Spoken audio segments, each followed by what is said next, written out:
ಜನವರಿ 6ರಂದು DK Shivakumar ಅವರು CM ಆಗಲಿದ್ದಾರೆ ಎಂದು ಶಾಸಕ ಇಕ್ಬಾಲ್ ಹುಸೇನ್ ಹೇಳಿದ್ದಾರೆ. ರಾಮನಗರದಲ್ಲಿ ಮಾತನಾಡಿದ ಅವರು, ಡಿಕೆ ಶಿವಕುಮಾರ್ಗೆ ಸಿಎಂ ಸ್ಥಾನ ಬಿಟ್ಟುಕೊಡಬೇಕು, ಅವರಿಗೆ ಅವಕಾಶ ಸಿಗಬೇಕು ಅನ್ನೋದು ನಮ್ಮ ಬೇಡಿಕೆ. ಇದಕ್ಕೆ ಹೈಕಮಾಂಡ್ ಸ್ಪಂದಿಸುತ್ತಿದೆ ಎಂದಿದ್ದಾರೆ. ಬಹುಶಃ ಜನವರಿ 6ರಂದು ಸಿಎಂ ಸ್ಥಾನ ಸಿಗುವ 99% ವಿಶ್ವಾಸ ಇದೆ. ಜನವರಿ 6 ಮತ್ತು ಜನವರಿ 9 ಅದೃಷ್ಟದ ದಿನ, ಲಕ್ಕಿ ನಂಬರ್ ಎಂದೇ ಹೇಳಬಹುದು. ನಮ್ಮಲ್ಲಿ ಯಾವುದೇ ಬಣ ಇಲ್ಲ. ಸಿದ್ದರಾಮಯ್ಯ, ಡಿಕೆ ಶಿವಕುಮಾರ್ ಇಬ್ಬರು ರಾಜ್ಯದ ಆಸ್ತಿ.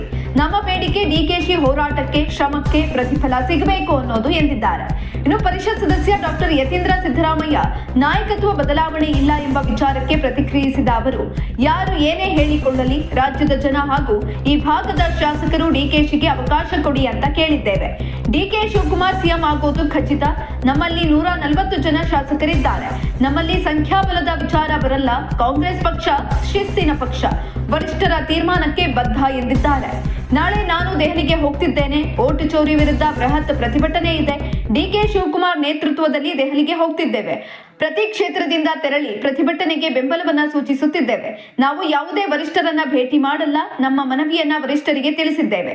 ಮನವಿಗೆ ಸ್ಪಂದನೆ ಸಿಕ್ಕಿದೆ. ಶೀಘ್ರವಾಗಿ ತೀರ್ಮಾನ ತೆಗೆದುಕೊಳ್ತಾರೆ ಎಂದಿದ್ದಾರೆ.